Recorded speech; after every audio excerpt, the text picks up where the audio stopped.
This is Making Better Grown-Ups, episode 2. Ooh, the nerves are high. What is gonna be? What's gonna be? What is gonna be? Hey, I didn't lose my eyelashes. This is lost. Good. Okay.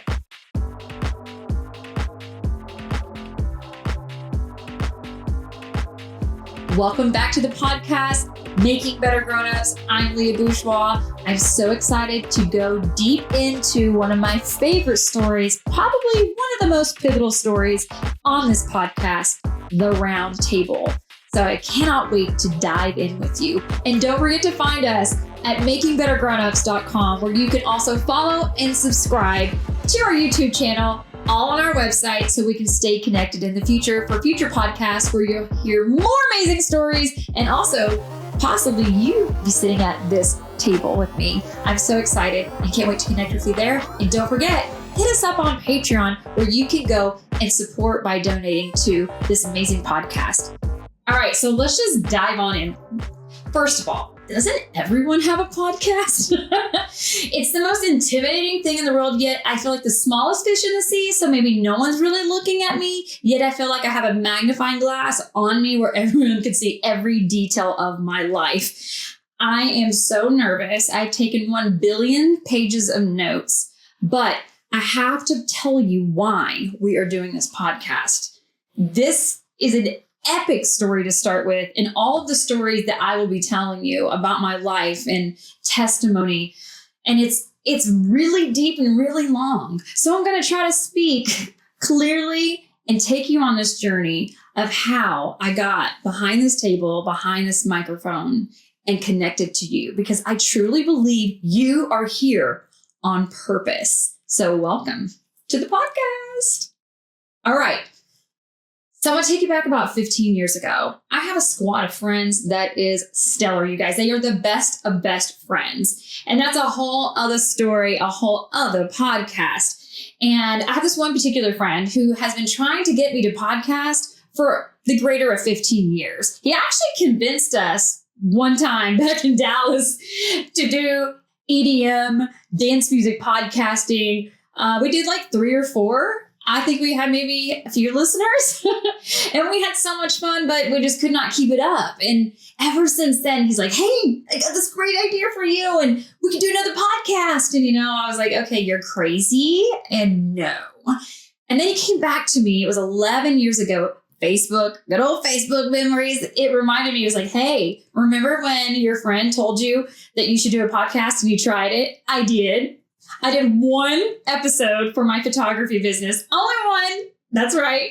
You know what? It's okay. We gave it a good try. It was only like a month later that we all found out, my friend, my husband, and myself, that we would all be moving across the country from Texas to New York and New Jersey. So there's no way we could continue the podcast anyways. All right. So fast forward to today. I'm sitting here talking to you. You may be looking at me. You may be listening to me. This is insane. He has literally begged me for the greater of our friendship to do this, and I finally gave in. But the giving in part of this is what is the coolest part of this story. So this is going to be full of really crazy stories, testimonies. It's going to be connection. We're going to learn a lot about life and about adulting and about growing up. It might get a little uncomfortable. There might be times that we don't agree, or we don't see eye to eye, or we have differences.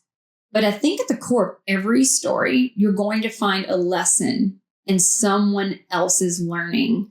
And so I want you to just listen in, lean in, and be a part of this amazing freaking experience that we're about to go through together. All right. So how did I start doing this? Well, when my friend finally asked me a couple of months ago to actually do this, he said, listen, don't take yourself too seriously. Just like voice notes, like make some voice notes, just some voice notes that just record some stories. No one will hear them, whatever. So my hairstylist, my eyelash girl, shout out, and my friends that I've stayed in their homes, people who've taken long walks with me. I'm like, do you mind if I record this? And I would just tell them stories of the good old days. And they would be like, what? That's crazy. There's no way this is real. And I started to see a theme in my stories that these are stories that no one believes. Maybe I do need to tell them. Maybe I do need to get bold enough to like be real and just hold space for stories. So that's how we got here. He wins. I'm here. I'm recording. And I'm really, really excited. I have no idea where this is going to go, but that is what is guiding me through this is the unknown. It's exciting. And I don't know. I think sometimes you just have to do scary stuff like we talked about last time. So here we go with my gigantic notepad. I'm being facetious. It's very small. Let me tell you a little bit about myself that got us here. All right. So I'm an Enneagram 3. If you don't know what that means, chop, chop, get to the Enneagram game. Okay. I'm a 3, which means I am an achiever. I wish I would have known this when I was in like 5th grade. I would have been balling. I would have been playing that French horn like a totally different person. But when I look back over my life, I'm 44. I can really see a pattern of achieving, performing, storytelling. I was an entertainer. I love people fiercely. I love a good stage, little, small, big, whatever, it doesn't matter. And I started to see this theme in my life that was happening. And I was like, oh my gosh, like you are totally a performance driven 3. And I'm owning it. I'm owning it now. So it started, the first time I can think about when I really started loving storytelling, performing, and stages. You would think, oh, when you were 3? No. I was a late bloomer and I was very shy and scrawny and small. And I'm still the same height I was in 5th grade, y'all. I'm 4'11". Okay. I was very, very shy. And so I always held back and I always observed, but I was liked by everybody. I wasn't awkward, I wasn't like sticking out. But I was always hesitant to be on the stage. But in high school, someone saw it inside of me. One of my choir teachers was like, whoa, homegirl's got a voice. And I was like, I do? Of course I do. I play French horn. I got a great ear. So she called it out on me first. And then she laughed. I was like, yeah, we just got started on my confidence level of being on a stage and going and performing and doing competitions and things. And you left me. And then she was replaced by this really rad younger guy who had never been a teacher before. And he saw the same thing in me. And I was like, okay, if she saw it and he saw it, maybe there's a chance I am a good singer and maybe I could perform and maybe I could be on a stage. Just a thought. Well, for 2 years, we just kept curating that idea in high school. Eventually, I did get on stages. Eventually, I did win all the state competitions. Eventually, I was singing at all of the football games, and it was just so fun. And I got scholarships to go sing at college, where I got my degree in music performance. And eventually, I got my degree in teaching little children. I know, crazy. I've had a lot of lives. And I started to see this commonality of I'm a performer, a storyteller, an entertainer, and I love to be on stage, not for the glory, not for the spotlight, but to truly connect with other people. I love to see people's faces light up. I love for people to learn when I'm teaching. And I'm so honored anytime anyone wants to give me 5 seconds to talk. And I hope you're giving me more than 5 seconds right now, okay? Because this is going to be a long story. All right. So then I went to college. I was performing. I was on stages. I was doing opera. I was doing Broadway stuff. I was living my best life. It was so, so fun. And then a hard twist happened, you guys. I became, wait for it, an EDM music producer. Yeah, you heard that right. Huge pivot. Now, literally, I went from high school stage, auditorium, to college, big stage, larger audience, to EDM performer that actually had a pretty legit career where people paid to see me as the headliner on a very big stage. Oh boy, they're paying money now to see me. And I knew that God had given me this gift of performance. And so I took that and I took it into teaching. Now, this was a very small stage teaching, right? Little ones, snotty ones, sick ones. And I built a lot of relationships over 8 years of teaching. It was absolutely fabulous. And that led me to being a photographer, which is the greatest stage in the world of conducting people how to do a wedding day properly. I learned that the world is my stage. Everywhere I go, I'm performing and teaching and wanting to make life better for people. It could be because I'm a Gemini or an Enneagram 3 or because I'm gifted. I don't know. But here we are. That then led me to the last thing that I've been working on, and that was being a health coach. Health coaching was a huge, huge part of my life for the last few years. Actually, it's been almost 4 years.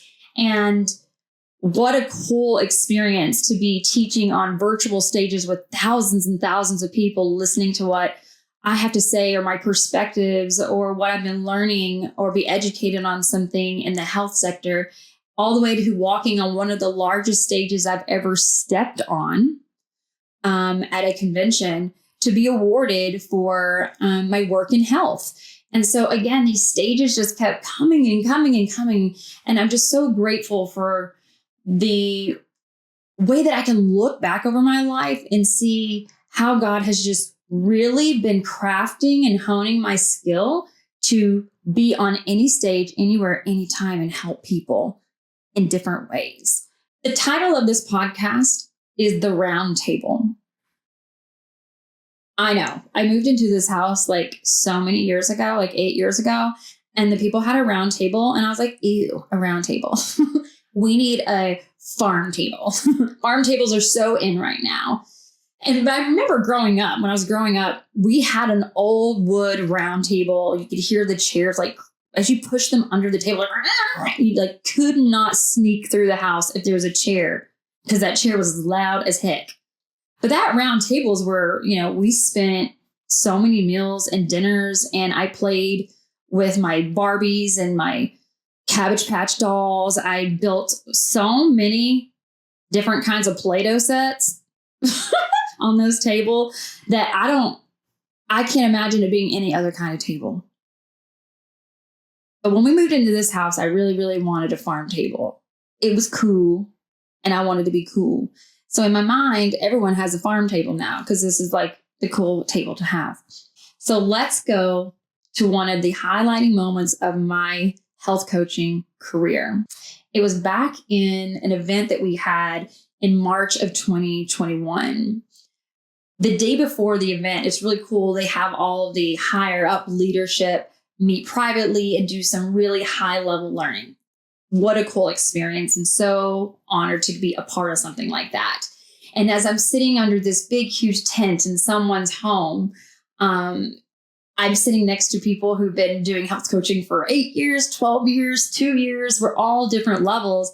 And I remember hearing all of these incredible stories of different health coaches that were doing amazing things with their assets and abundance and money and influence and all of this stuff.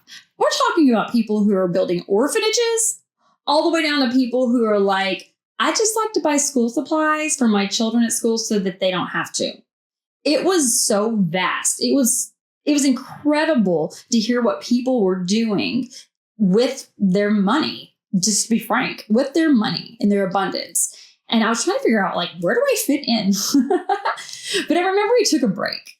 And this sweet, sweet girl comes up to me and she's like, hey, I just wanted to say, hey, we have the same name. And I looked at her name tag and her name was Leaha. And I said, except for mine has an A because my mom is so extra.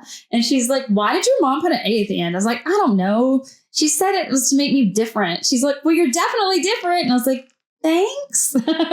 I am so proud of you for standing up and having the courage to tell your story amongst all of this. And she's like, oh my gosh, I was so scared. And I was like, no, it was really awesome. And it gave good perspective that we're all in different places at different times. So we just had this really cool bonding moment. And I don't know, I just felt like connected to her. So that day ended and it wrapped and we knew we would see each other the next day. Everybody did. We see each other for the next 2 days, actually. And the next day was normal. But the third day of the event was the closing event with the closing speaker. And this is where the craziness just really starts to happen in this story. So stick with me. Here we go. All right. So the closing speaker is up on the stage. I had just met her earlier that day. She's very, very high up in the organization, and we all respect and love her so much. So to get close and have a connection with her is very special, right? And I'd got that experience, and I was so excited to meet her up in person. So she's up on the stage doing her thing, throwing down, and everyone is really into it. And she has this table on the stage. Guess what? It looks like a farm table.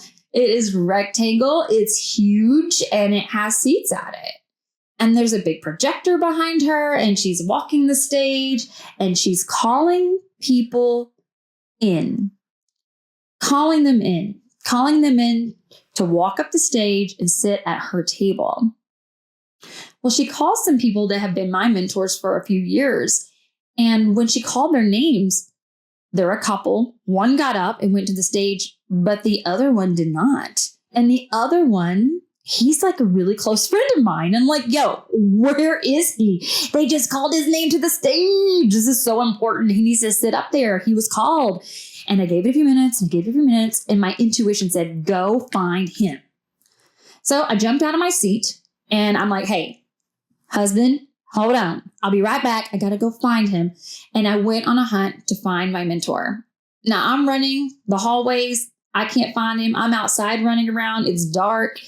And I make my way to the bathroom because I gave up. I was like, I give up. I'm going to the bathroom. I'll wash my hands. Just like, let this go. Little did I know, my husband was worried about me being gone too long. So now my husband's looking for me. And we're all gone. We're all out of the auditorium at this point. By the time we found each other, he said, hey, I think he was outside with someone else. You just didn't see him. I didn't see him. It's like, okay, whatever. He's safe. That's all that matters. And we go sit back down in the auditorium, and they're literally wrapping up right then. And everyone's clapping and cheering, and it is now concluded. I'm picking up my stuff, I'm picking up my purse, and all of a sudden, from nowhere, the other Leah, without an A, is darting towards me, tears flowing down her face, frantic as if an emergency has just happened, and she can't talk because she is crying so hard. And I'm like, are you okay? Right? The first thing I do is I just check on her. Are you okay? She's literally hyperventilating. And I'm like, rubbing her arm up and down. I'm like, sweet girl. It's going to be okay. It's okay. Are you okay? Just tell me what happened. Is there anything I can do? And she said, they called your name. They called your name and you weren't here. I said, called whose name? She said, yours.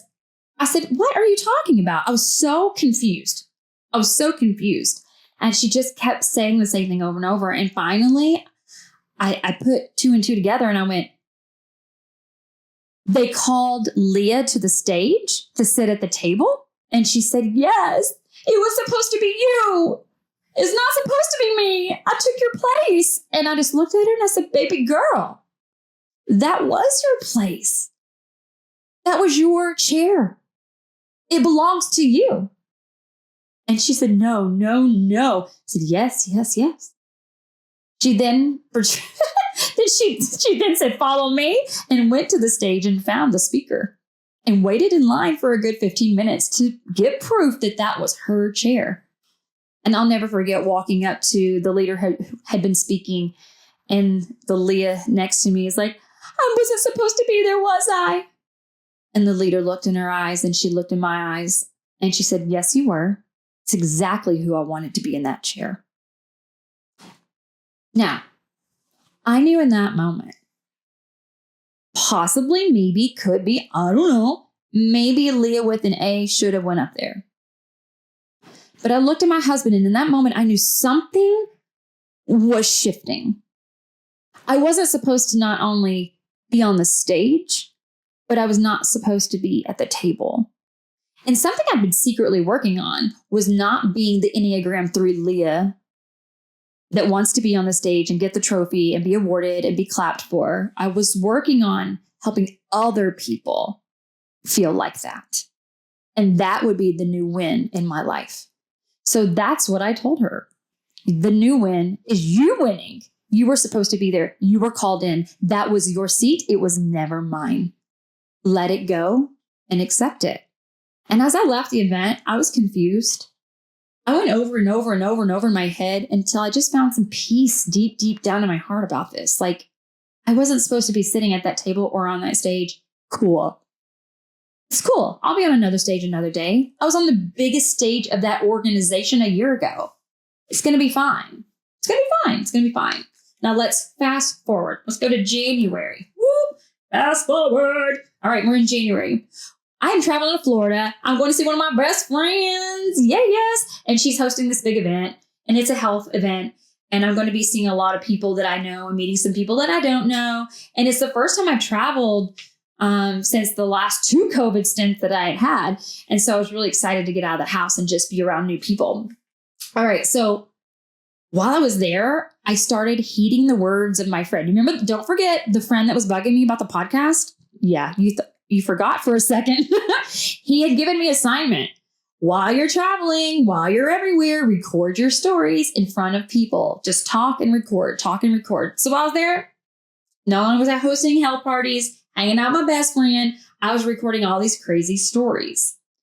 And the podcast was still like nothing in my mind. Like, that's a pipe dream, but I'll record stories. It's no big deal. I like to entertain people, remember, in a small stage in a house with my best friends. It's fine. It's fine. So I'm doing all this and I'm feeling very confident. I had a great trip. I'm on my way back. I'm on my way back home. And about 3 or 4 days after I got back home, that's when it hit. The 4th round of COVID. The harshest round of COVID I've ever had. The longest COVID I've ever had. And it would be the greatest learning lesson of my entire life. There's something about being very, very sick and unable to get unsick. That's very scary. And I had to start leaning into my faith and what I believe and not just how I felt. It's really hard to not be able to take a shower and blow my hair out, not be able to sit with my family for more than 30 minutes. COVID took so much of my life away. And about 3 weeks in, when I realized it wasn't going away, that's when I realized, oh my gosh, this is happening for me. There is a lesson that I am not learning. And I need to listen and heed the warning of COVID and figure out why it's here. Why and what is it trying to teach me? This is a very, very hard thing to do. But the years and years of self-development and working on myself and trying to be better led me to the point of giving up stages, giving up awards, giving up audiences clapping. Now I am tied to the couch, ill, unable to take care of myself. What do I need to learn? Not woe is me, but why? Why? So about 3 weeks in, after being completely sick and nervous at this point that maybe this was something else or was going to last for freaking ever, because that's what it felt like, I learned that COVID was there to teach me a lesson. I learned to meditate. I learned yoga nidra. I learned to ask for help.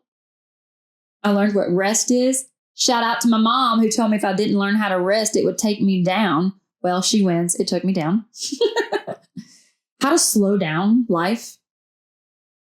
How to really, really look at my family for who they are instead of being so busy that I don't even take the time to see how much they grew or how fast they're learning or how cute it is when they do certain things that are going to pass so quickly. COVID made everything really, really slow. And something magical happened to me, you guys. I tapped into my intuition. I didn't even know what that meant or what it is. And honestly, I'm still discovering what intuition is. But when I started to be able to feel stuff, feel energy, I was like, whoa, this is weird. I would have to remove myself from rooms sometime because the energy was so intense. I would have to create silent places and spaces for myself so that I could recover, so that I could have energy to do something later. It was insane. But my intuition was born out of my weakness. And I knew, God is up to something, because the tide started to change on week 4. So now here we are, week 4 and 5. I'm honing my rest. I'm honing my sleep. I'm honing my intuition. I'm honing all the things. And week 6 comes along. This is a very important week because this is the next event I'm supposed to be at. Guess what? They gave me the honor and privilege to perform on the stage at another event. So even though I didn't get on the stage the first time, I was like, ooh, I'm getting on the stage the second time. I was so excited. I planned all my outfits like 6 months in advance. We already all know this. I love flair and I love sparkle. So I had it all ready. And they asked me to perform an original piece that I'd use somewhere else. That it was spoken word, original music, gonna be awesome. Woohoo! Leaha shut down the show. It's gonna be great. And I was like so stoked because again, I'm a performer. I love a stage. Let's go. It was 6 weeks of COVID and I was still sick. We were 9 days away from this event. And I had to make a hard decision. And I'm not going to go into too much detail, but I did a stretch trip saying, Jeffrey, my husband, if I can leave the house and go have dinner successfully and come back, maybe I can make it. And I tried. And I sat in that booth and I waited for my husband to come back with the food. And while I waited, I watched other people living their lives and doing normal stuff, and kids screaming and moms getting angry at them and people laughing. And I couldn't do any of those things. I was so weak and so frail and so sick. I should have never left the house. And with tears flowing down my eyes, I looked at him and I said, I cannot go to this event. And he knew this was not what I wanted, but what I had to do. It was a choice and a decision that was so painful because not only did it hurt my heart, but I knew it would hurt the vision that other people had for this event. So I let them know I was not coming. It was not the most pleasant. I knew it was going to upset people. And I knew that they would have to replace me. And after some negotiating and going back and forth, I decided that they were not going to use my piece at all. And I knew that was going to put them in a hard situation. And I'm still sorry for that. But I know I made the right decision. I had to make the right decision. And it was to not go. This was an act of obedience. Obedience is something that I had to learn with my relationship with God while I was sick. Because I knew the only way out of this was Him. I wasn't going to self-heal myself. I had to start listening, using my intuition, my newfound intuition, and obeying for the first time. And I was rebellious my whole life. Let's be real. I was rebellious. Still am a little bit. So I didn't go. I was very sad, very, very much full of FOMO. And I remember on week 7, I got the weirdest text message out of nowhere. And it was like, hey, from a former client of mine. We're all hanging out here on a Friday night thinking about you. I'm like, that's crazy. You should be out doing something else. And we're really wondering if you're still sick. I was like, yeah, it's been 7 weeks. I'm still sick. And they were like, can we call you and just pray for you? And I was like, ooh, this feels weird. I don't know, I'm feeling kind of weird. And I said, can you give me 2 hours? And so they said, sure. So they gave me 2 hours and they called me, but they FaceTimed me. So to make it double weird, they FaceTimed me. And I have not only 2 people, now I have 4 people sitting in front of me that are ready to pray over me. And as a Christian growing up, I'm very used to this. I've seen it, done it all. I'm very, very comfortable with all of this. But when I got in front of all of them, there was a feeling that came over me, a warm, warm feeling that something was about to happen. And I won't go into too much details, but they prayed over me, prayed into me, spoke over me, and gave me a couple of phrases that have stuck with me that I still use today. One of those being to tell a sickness when it's in your life, you guys, you have to ask it to leave. Like, open the door, usher that ish out. Like, bye, Felicia, you don't belong here anymore. You have to command it to leave. Okay, that was the first thing. The second thing, worship is my warfare. So anytime I'm in a hard place, go to worship first. Go to God. Don't go to my own needs or my best friend or my husband. Go to him first. And then the third one was really weird. Get excited. I was like, get excited about what? I feel like I'm dying. How can you be excited when you feel like you're dying for almost 2 months now? And they said, because this is where it starts. Get excited. God's about to do something miraculous in your life. We have no idea what it is, but we want to tell you it's coming. So these people were forecasting something I didn't even know was coming. That's amazing. It's amazing. God is really cool like that. So he'd already been working on my intuition. He'd be working on me listening to him and to start to obey. And as I started to obey, he started to send people to put them in my path to help me, little old me. So cool. The last thing one of them said that really got me. He said, I don't know you. Kind of have heard about you. But you have your hands pressed up against a wall. And this wall is heavy. You're trying to figure out how to move it. And you've been trying for a really long time. You're trying to fix this obstacle. And that word is a buzzword for me. It means a lot to me. It has a lot of weight to it that I don't need to go into for detail. But in that moment, he said it was never about the obstacle. The obstacle was your distraction. And all of a sudden, the feeling came back over my body. And I was like, oh, mercy. This guy just told me something. He has no idea what connection it has to me, but it means a lot to me. And I realized that this obstacle I've been pushing against for so long is a distraction from what I'm called to do. But the bigger question is, what the heck am I called to do? What am I called to do? I will tell you, I asked every evil spirit and sickness to leave this house. I opened every single door. I said, you need to leave. The next day I was sicker than a dog. It was probably the worst migraine I've ever had. And then the day after that, healed. Done. Gone. Bye. Forever. I don't ever want that in my house or my home or in my body ever again. Now, meanwhile, don't forget about the guy with the podcast. He's still bothering me about this podcast that has to happen. And I'm like, I get it. He's trying to convince me, but this time, the way he convinced me was way different. He was like very serious, monotone, looking in the camera on Marco Polo app. And he was straight shooting me. And he was full of passion, but very calm. And I was like, oh, snap. This guy means business. He means business. So I'm like, here we go. Something is about to shift. They called it out in me. They said something's about to change. And all this, I'm not listening to this friend. All of a sudden, I was like, maybe I should listen to him. Maybe he's onto something. So now we're going to fast forward even further in the future. We're headed to Tejas, my home. It was my daughter's 4th birthday celebration, and I was so excited to go to the heat.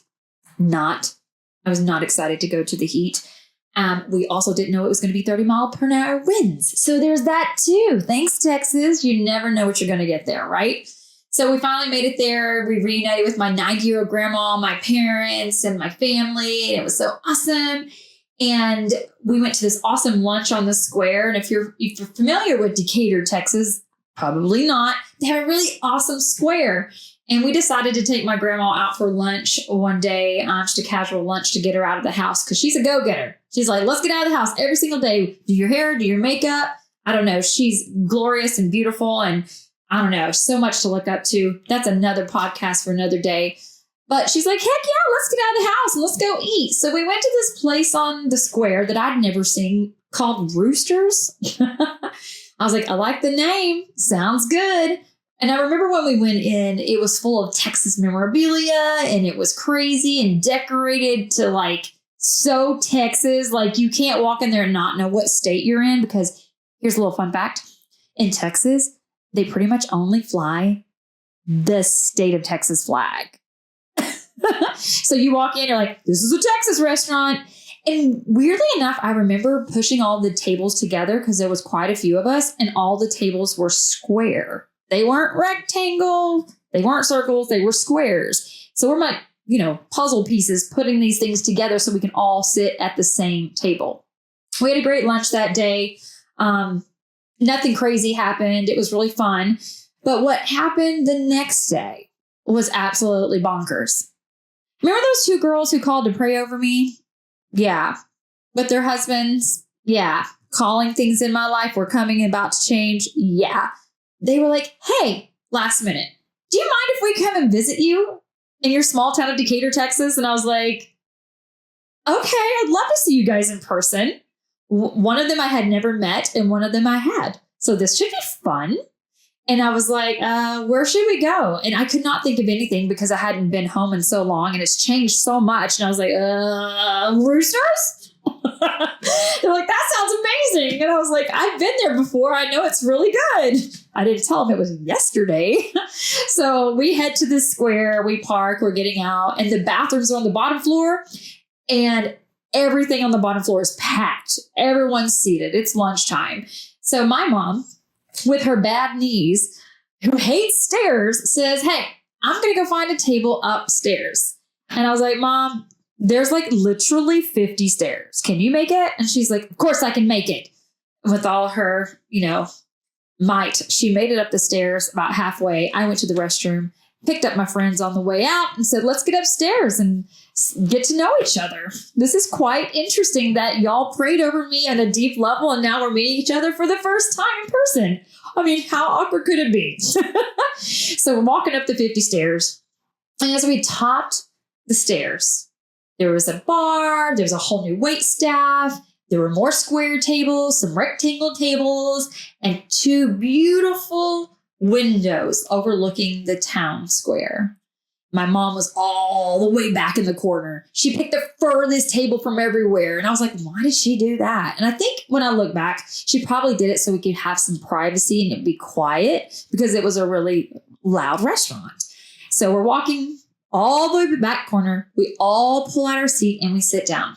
We're looking at our menus. We're making our order. And then we all said, let's pray over our food and pray over this meeting. We all grabbed hands. We said a quick prayer, lots of gratitude, so excited we got to see each other in person, grateful for this moment, which we have absolutely no idea why we're all here in this moment, but we are honoring it, holding space for it, and continued to ask incredible questions. Incredible stories came out of each of us, testimonies that will blow your mind. Testimonies actually coming to fruition at the actual table at that time. And I got a deeper connection with my mom. And it was just a beautiful, beautiful experience and space to be in with these women. We ate lunch, more fried food. Yum. Go Texas. And then we decided it was time to go after 3 hours of talking. 3 hours of talking. Now, at this point, I realized I'm 4'11", and one of them is 6 foot tall, and one of them's almost 6 foot tall. So I just naturally said, let me stand up here on this stage so I can be at the same height as you. We took the photo, we walked away, and I glanced back. And when I glanced back, I realized that I had been sitting at a round table, and not only a round table, but a table that was sitting on a stage. I got in the car and I stared at the photos, and it started to really hit me, and God started to press upon my heart that although, baby girl, you weren't on the stage with the rectangle table, and you weren't on the stage the next year because of COVID, And I know it hurt and you don't understand why. But there's something so much greater for you. And I'm not going to tell you what it is yet, but it's going to be great. That's your table. A circle. Everyone's welcome. It's equal. There's no head of the table. There's no one in charge. Everyone can be seen and heard. And I remember the first moment when we sat at the table, what we did is we held hands in a circle. So I've always had triangles. They're tattooed all over my body as the strongest symbol, in the strongest shape or whatever. But this circle is starting to imprint a whole new thing. It was beautiful, authentic, and safe and equal. It was a table for everyone. I stared at those pictures for quite a while, I'll be honest with you, in awe of how cool God is. But also, I think without my untapped new intuition, I would have never saw that. I would have never been looking for the clues and looking for the breadcrumbs to lead me to these new discoveries that, oh my gosh, my friend might have been right about something. So God told me, this is your table. There's no glitz, there's no glam. There's no audience. There's no clapping. There's no huge lights. There's no award. It's humble. It's small, but it's yours from me. Now, 2 weeks later, we were back in New Jersey and we took our children to church for the first time in 3 years. Now, don't think I'm a bad person because I didn't go for 3 years. It was a pandemic, okay, people? It was a pandemic. And we kept them in with us because Easter Sunday, I just wanted my daughter to be in church for the first time with me. So she's sitting in my lap and my husband's here, my son, and we're all together. And it's this really like full circle moment. And they had a guest preacher and I was like, oh, a guest preacher? I really wanted to hear our preacher. But he comes out and then they revealed this massive table on the stage. Guess what shape it was? Rectangle. And it was made with goblets and plates as it was on the Last Supper when Jesus sat at the ultimate rectangle table. This preacher went on to say the better of 5 times, and I swear on my husband, who's sitting in this room right now, he said, the only table that you belong at is Christ's table. Everyone has a seat at this table. And in that moment, I realized, wow, Jesus' last days, he sat at a rectangle table and he went there to tell them something. He went there to tell them something they didn't believe was going to happen. He knew they were going to betray him. He knew all kinds of stuff they didn't know.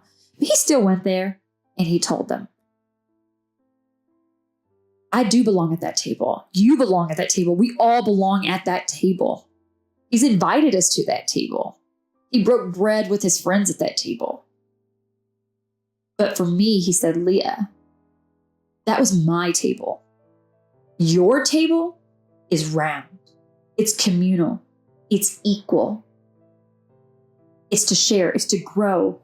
It's to create community through testimonies and stories to connect us closer, to realize we're not that different. We have a lot to learn from each other. But if you don't tell your story and you don't get it out, you're really, really missing out on life. So this circle, this round table was confirmation. Hello, I love some confirmation. And for the next 3 months, I've been gathering stories. I've been following clues. I have been taking good care of myself and my health so I can be ready to hang out with you and talk and tell stories and be well and not sick anymore and to connect with you. And I just feel it coming. I just felt something big was coming, but I just couldn't put my finger on it. I'm not sure exactly when the moment was when I knew. But God was like, Leah, Leah with an A, you need to honor this small space. You got to stay super humble. I know you love to be the star, but you're going to have to be vulnerable and you're going to have to connect with people around this round table and let them be the star. Let them tell their story and let them shine. And guess what? My friend was right. All are welcomed at this table. My friend that encouraged me 15 years ago to start a podcast that has never ceased bothering me was right. He forecasted it. He didn't know why or what or how this would all be connected. But through this story and how cool it is to see that I had to go through epic ups and downs and a lot of loss of time, a loss of health, a loss of friendships, a loss of feeling like I'm being honored and on a stage. I had to have it all taken away to remind me that it was never mine in the first place. It was all his. And that is what I'm committing to do on this podcast, is to honor him through my stories and then honor you by listening to your stories. I think there's a lot to come from this. And what's really crazy is the Leaha without an A messaged me a few days ago, and we had a phone call this morning before this podcast recorded.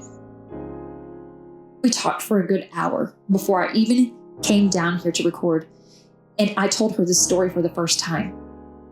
She was weeping again and in disbelief that she could be used in such a mighty way for someone else's story. I told her, said, you were the pivotal point in my life. Maybe it was 2%, 2 degrees, whatever, but that shift led me in a completely new direction between my friend nagging about the podcast and me not being on that stage and my illness and those ladies and all of this strung together beautifully, this tapestry that God has created. He has shown me that he is in charge of everything. So I surrender this podcast, myself, to this process. And I am completely imperfect. I have no idea what I'm doing, but I know I am doing it for the right reasons. And I'm looking for people who want to join this mission, to share our stories, our testimonies, and bring us as a human race closer together, to break isolation, join hands, find commonalities, discuss hard topics, and get your seat at the table, because you are all welcome at this round table. Thank you guys again so much for being with me here today on the podcast. I love sharing my story about the round table with you. And guess what?